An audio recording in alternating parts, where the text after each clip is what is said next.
Hi everyone, Furkan here. Today we're going to be looking at how to add GZ criteria to a load case in HECSTAB. So I already have our VLCC demo open, and I've set up a pretty basic load case with basically just everything at 90% full.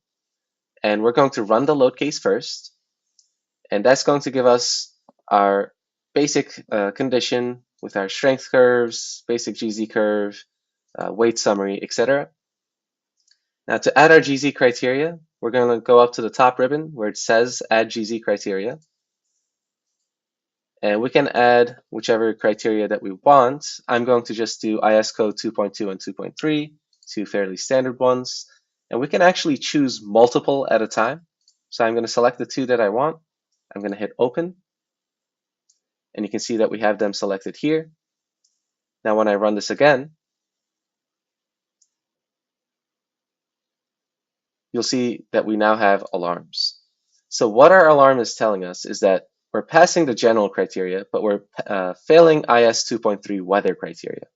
So if I click the little arrow here, you'll see it actually gives us detail as to the exact conditions, the exact rules that we're failing.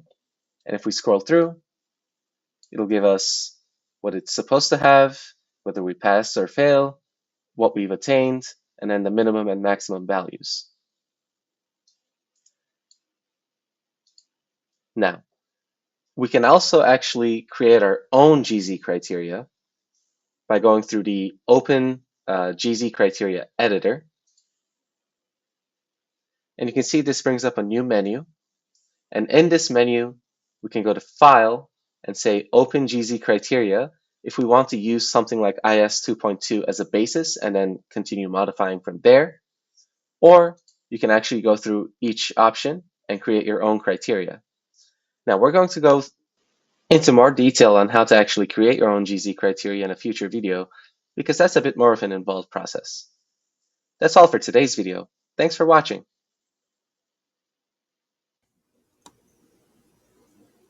Thanks for watching. That's all for today's video, but you can always learn more by visiting us at www.herbert-abs.com, or you can contact us directly at info@herbert-abs.com.